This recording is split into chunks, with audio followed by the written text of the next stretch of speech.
Hello, and welcome to Growing Strong Roots, an occupational therapist's perspective on parenting, self-regulation, and resilience.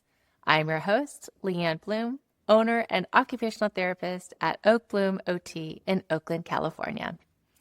At Oak Bloom, we provide holistic occupational therapy for children, focusing on increasing functional life skills through interest-based learning and family involvement. As a mom and a therapist working with families for many years, I've seen firsthand how overwhelming it can be to raise sturdy children. My goal is to share science-based strategies, real-life stories, and resources that can help you nourish those roots so that you and the children in your life can grow stronger, sturdier, and more resilient. Let's root down together, water those roots so individuals and families can bloom to their fullest potential. Today, I want to talk about consent and touch. In occupational therapy, we use a lot of hands-on therapeutic approaches and are often working with physical and emotional regulation challenges. So, it's essential to consider how children with sensitivities and trauma histories might react to touch-based modalities. It's essential to establish communication and consent first. Before we dive into this, I have to point out that as an occupational therapist, we are well suited to provide touch-based intervention strategies since we have specialized skills and training in this area. It is possible that an unskilled, well-meaning person is touching and prodding a sensitive child, and it may not go very well. Proceed with caution and awareness. Go slow and consult an occupational therapist if you or your child are having a hard time with the tactile sensation. The tactile system provides constant feedback about safety, physical boundaries, and comfort.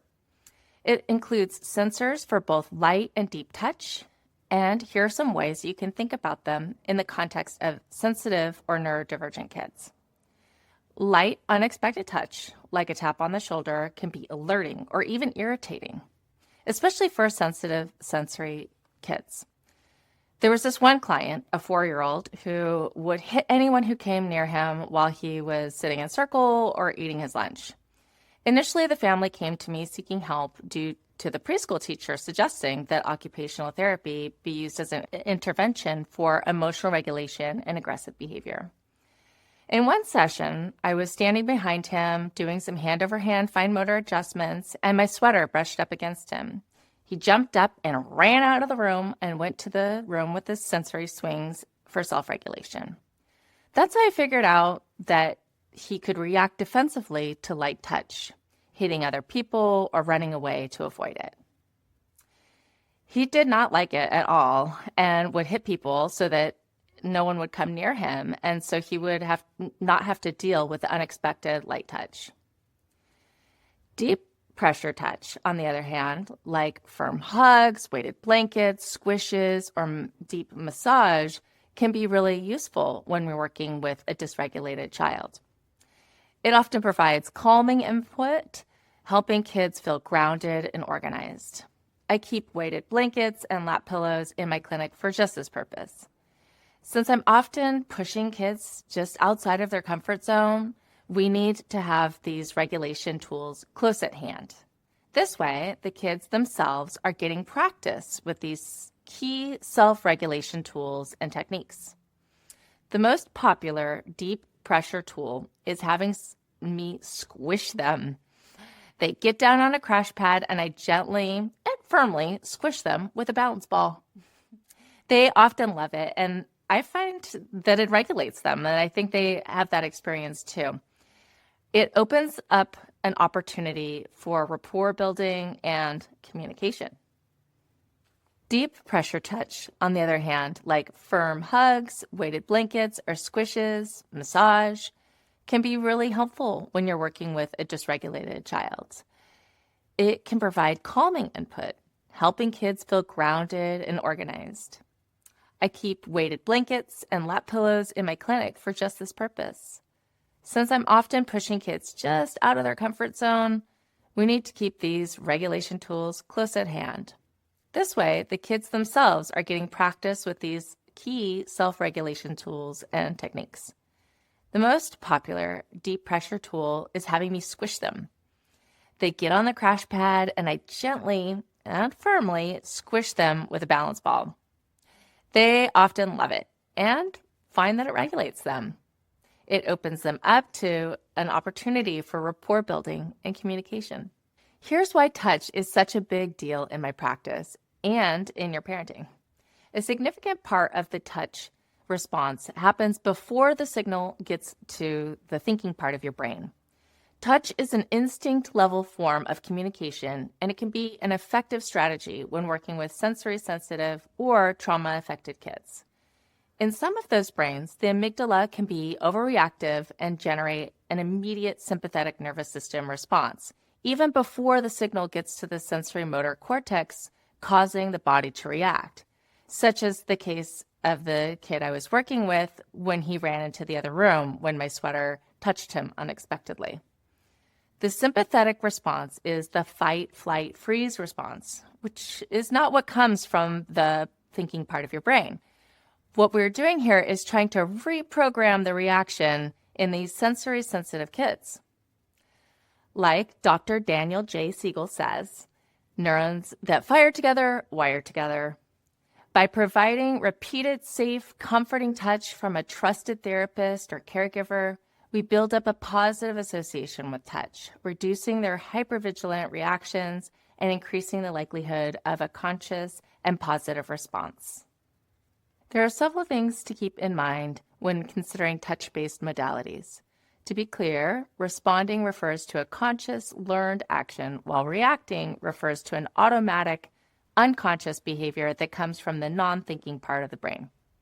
For example, in the case of the young boy I was working with, if we had built enough trust and rapport, he may have had a moment to pause and think, I'm safe, I don't need to pull away, instead of an instinctive reaction by moving his body away from my sweater when it brushed up against him.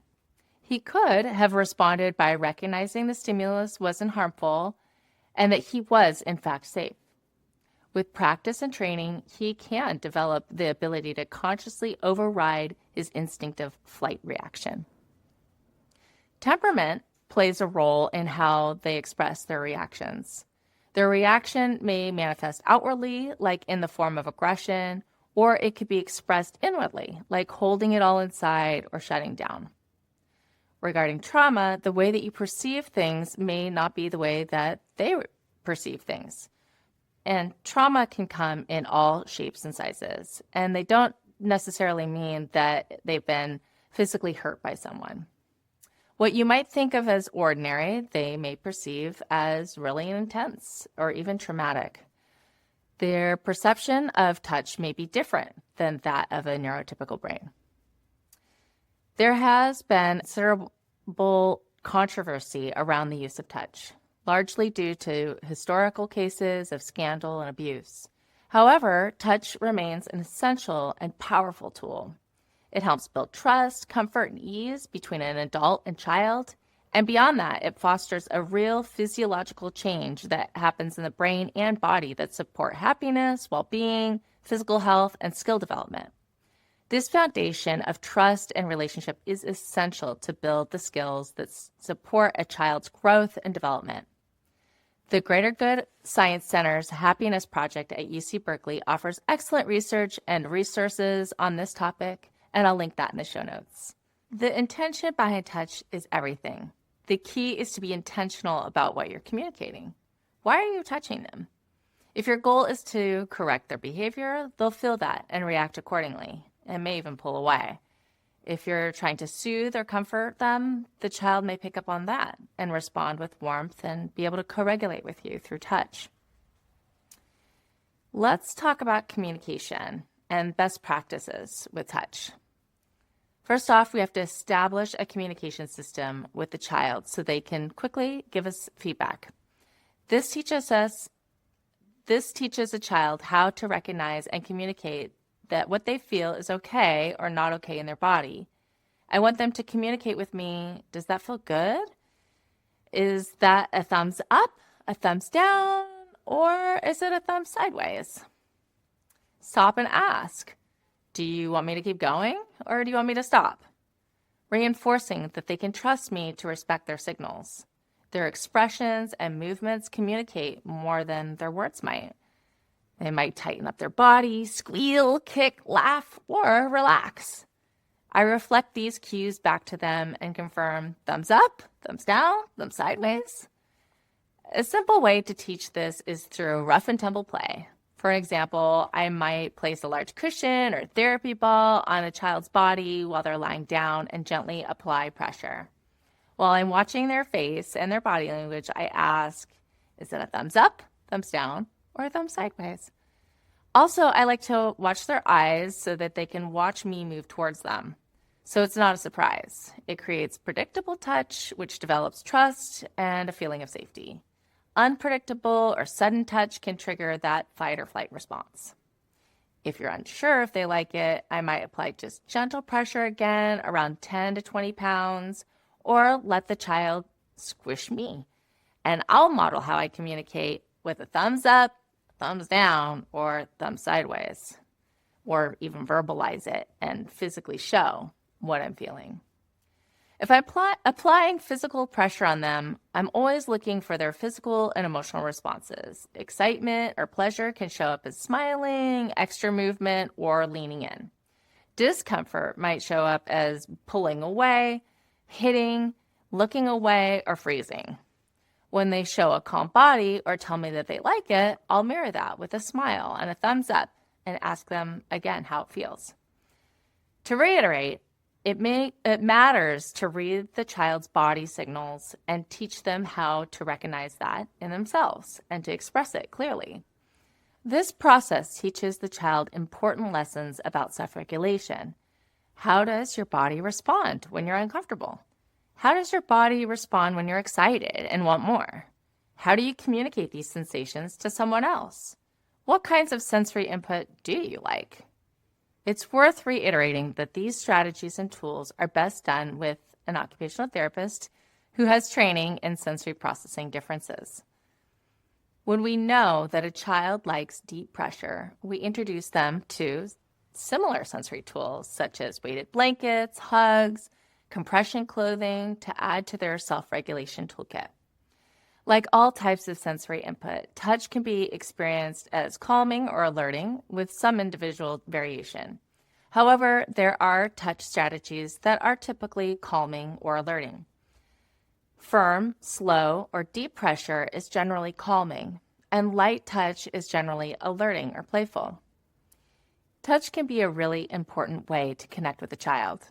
There are different types of touch, and the way that we intentionally touch someone will elicit different responses in their sensory system. Always asking for consent verbally, say, do you want a squeeze or do you want some space? Establish ways to get consent. Even a simple thumbs up, thumbs down, thumbs sideways, or more, or stop, builds body autonomy. Watch the body's signals, such as body language, facial expressions, and verbal as clues to determine what type of touch to use. If a child is moving their body around fast, having vocalizations, use calming touch. If they're sluggish, try alerting touch. Model self-regulation. Let kids give you a squeeze or a massage. This teaches reciprocity and empathy. Keep in mind that context, relationship, history, and intention behind the touch may yield different results. However, typical responses are deep pressure are calming, and light pressure is alerting. Pair these with other regulation tools. Combine touch with breathing, movement, or sensory supports for best results. Include an occupational therapist in this process as well. In the coming week, gather some more information about the way your child reacts to touch and what types of touch. Make a mental note when you're tucking them in, playing with them on the playground, roughhousing with them, reading a book. How are they reacting to physical interactions with their siblings? How are they responding to different ways that you may be physically interacting with and touching with them? If you have other relatives, friends, or caregivers who spend a lot of time with your child, share this episode with them. Ask them what they've observed. Ask them what they find interesting here and share some notes. This information can be essential in helping your child build their self-regulation toolkit. On our website, you'll find handouts that accompany each episode, providing more information and strategies to try at home. Thanks for listening. In the show notes, you'll find link to some research supporting what I've talked about here in this episode. As always, send us questions, comments, and suggestions for future episodes. Reach out to us on social media or on our website, oakbloomot.com.